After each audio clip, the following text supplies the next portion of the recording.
So i-ANC njengoba sikhuluma nje inaloko ekuthiwa i-Fifth National Council la khona ihlangene khona ofikile Mbalula bathula izipitch laphana oCyril Ramaphosa bathula izipitch bazama ukumobilize ngoba ukhetho selusondele la ngo-2026 bazama ukumobilize bazama ukuhlangana bazama ukuqhamuka nama-strategies ukuthi bazolirikha kanjani bazolirobha kanjani ukhetho lika next year. I-SABC ibhizi sibangela isidini sibangela isicefe ikhohlwa ngisho imadlanga commission isibangela isicefe ilode isidlalela lamasimba enhla omhlangano we-ANC. Angazi ukuthi besikade sithethi nasifuna ukubuka lamasimba omhlangano we-ANC yini. I-ANC njengoba izigebengu nje mawuthi uyabheka komadlanga commission amalungu e-ANC wonke lawa agcwele lapha komadlanga commission, even ngisho Kurt Matlalo, Brown Mogotsi, oMulefe, bonke labantu amalungu e-ANC. Osenzo Mchunu, obheka icele, imsunionina ye-ANC yonke le. Singomakhanya siyaniqinisekisa ke ukuthi ngempela makusekuthiwa kuyavotwa akekho umuntu onengqondo oyovotela i-ANC, yovotelwa amampondo kuphela imsunionini i-ANC. Akekho umuntu osile ekhanda onengqondo esebenzayo oyovotela lamasimba lawa ekuthiwa i-ANC. Nitshelwa yimina mibili kuphela imsunu eyovotela i-ANC, ile msunu ekuthiwa amaPetu nale msunu ekuthiwa amampondo yako Eastern Cape. Naku lokhu kwelokhuzi lokhu okujwayela ukuvela lapha ku-TV ukuthi kona kudla amakaka, kunuka ikaka phu kudla amakaka, lokhu kwamampondo lokhu kwalapha e-Eastern Cape iyona lo msunu leyo eyovotela i-ANC. Ngempela siyagaranta singomakhanya sithi akekho umuntu onengqondo oyovotela lawa masimba lawana. Kufana naloko okuthiwa inkatha, lokho okudayisa amavoti abantu lapha komkhanya kude nakonongoma. Akekho umuntu ohluzile ekhanda onengqondo oyovotela lamasimba lawa ekuthiwa inkatha. Lo msunu lo okuthiwa inkatha nalo msunu ekuthiwa i-ANC ngempela abekho abantu aba-sober minded, abantu aba-wise, abane-wisdom, abahlakaniphile, abaphusile ekhanda abayovotela le mgodo emibili engiyibalayo, inkatha ne-ANC. Inkatha dayisa ngamavoti abantu lapha komkhanya kude, abantu bavotela yona idayisela i-ANC amavoti, badayisela izikhundla laphana ngoba uhlabisa noNtuli bonke laba into abayifunayo nje okuzongena ephaketheni, abanandaba nabantu, bafuna nje okuzongena ephaketheni. Ngacishe ngimxolele kuNtuli, ngacishe ngimxolele uNtuli kancane ngoba usenalo ithuba lokulungisa. Uhlabisa nje umsunu nje, uyabona. So yabona ngifuna ukunitshela mina ukuthi SABC noma ingasibangela isicefe isibangela isidina ilo idlala lo thuvi lobo kuthiwa i-ANC. Ngempela mase kuthiwa kuyavotwa sonke thina esinengqondo, sonke thina esifuna isithunzi somuntu omnyama angeke siwavotela amasimba asidayise kwi-DA, ahlangana ne-DA athi wona manje ahlangana ne-DA ukuthi aphathele lizwe. I-DA sibe siyazi kahle ukuthi yiyo le ephusha i-agenda, propaganda yokuthi kuthiwe la eSouth Africa kune white genocide.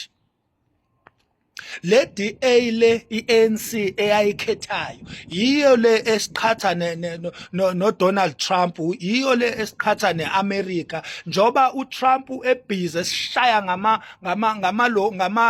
yini lokho ama-ratif yini lezinto lezi ama-ratif unswinyo, angisho ngesiZulu unswinyo. Njengoba sishawa ngonswinyo nje ingenxa yalomsune ekuthiwa iANC owakhetha ukuhlangana neDA ukuthi benze lo masimbe ekuthiwa iGNU. Wayeka zonke inhlangano zabantu abamnyama ezilwela isithunzi somuntu omnyama, wajoyina umsune ekuthiwa uDA olwela isithunzi se-America sabelungu. Akekho-ke nje umuntu onengqondo, akekho umuntu onengqondo esebenzayo oyovotela lowo masimba lawo. Siyathemba nje ukuthi abantu bakithi bafundile emaphutheni abo ukuthi bawuvotelile lo msune ekuthiwa iANC nalo ekuthiwa iNkatha nalo ekuthiwa iDA basidayisa. iDA idayisa ngathi, iDA iyo le ehamba ye-America iyodayisa ngathi. Lokho kuthiwa o-AfriForum iyo leyo msunu leyo ehamba iyohleba ngathi e-America, ithi la eSouth Africa kune-white genocide, ithi la eSouth Africa thina sihlukumeza abelungu, kube kuyibona abahlukumeza thina, kube kuyibona ngisho ey'koleni aba-racial abahlukumeza iy'ngane zabantu abamnyama. Othisha abamhlophe babhizi ey'koleni lezi ey'bizayo zabelungu bahlukumeza iy'ngane zabantu abamnyama ngoba bacasulwe ukuthi why zi-afforda njengabo, why zi-afforda njengey'ngane zabo. Babhizi bayihlukumeza koMpumalanga i-racism, amabhunu ehlukumeza abantu abamnyama ikwi-high level, ko-Free State kunzima. Abelungu yibo abahlukumeza thina kumanje. U-98% womhlaba uphethwa abelungu, kodwa abelungu population yabo yu-7% la eSouth Africa. Bese kuthiwe la eSouth Africa kune white genocide, ekubeni umhlaba uphethwa abelungu. U-98% womnotho uphethwa abelungu, kodwa abelungu ipopulation yabo ithi 7%. Does that make sense? Laba bezindaba imsunyonini SABC ayikhulumi ngalezo zinto, ayikhulumi ngalezo zinto.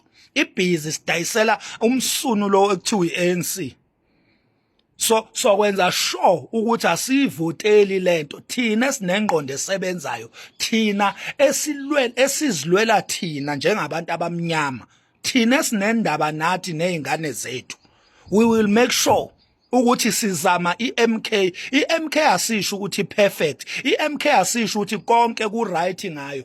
Siyawazi amaphutha ayo kodwa sizoyizama. Siyawazi amaphutha kaBaba uMsholozi, siyabazi ubuhle bukaBaba uMsholozi. Ingakho-ke sizobambelela kokuhle esikwazi ngayo bese siyamzama okhethweni oluzayo noluka 2029 sizomzama futhi uMsholozi ngenxa yokuthi siyakwazi okubi ngaye, kuncane kabi okubi ngomsholozi, siyakwazi okuningi okuhle ngaye.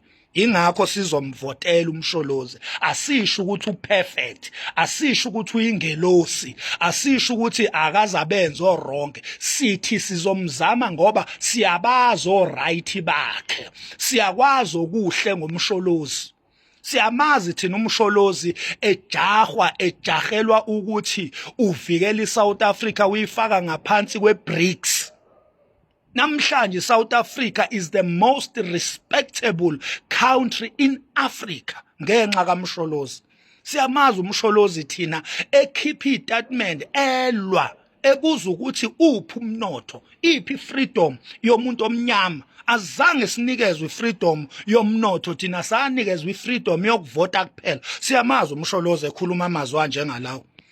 Ethi asizange sanikwa freedom yomnotho, sanikwa freedom yokuvota kuphela, sanikwa ilungelo lokuvota, kodwa elomnotho nomhlaba ilungelo azange silithole.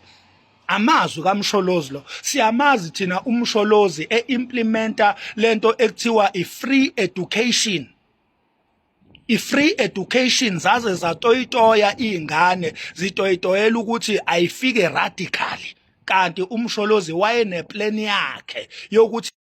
Hello Mzansi, welcome to Mgosi Mzansi. If today is your first time visiting this channel, please do the right thing and click the subscribe button. Engre Max Makanya usend message kubo bonke laba votela i-ANC nalaba safuna kuyivotela i-ANC ukuthi i-ANC na iyovotelwa Mampondo kuphela because babhayiza abantu bale base-Eastern Cape eMampondo uthi ngibo nje laba yovotela i-ANC na lokusala konje uma ubhadlile la ngqondweni ngeke uzovotela i-ANC uthi ngisho bangakhankasa bathini bakhuluma emsakatweni bakhuluma ema-TV na angeke osize siyivotele uyasho nje ukuthi i-ANC iyovotela Mampondo.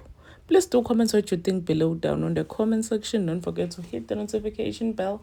I will see you on the next one. I'm signing out. Goodbye.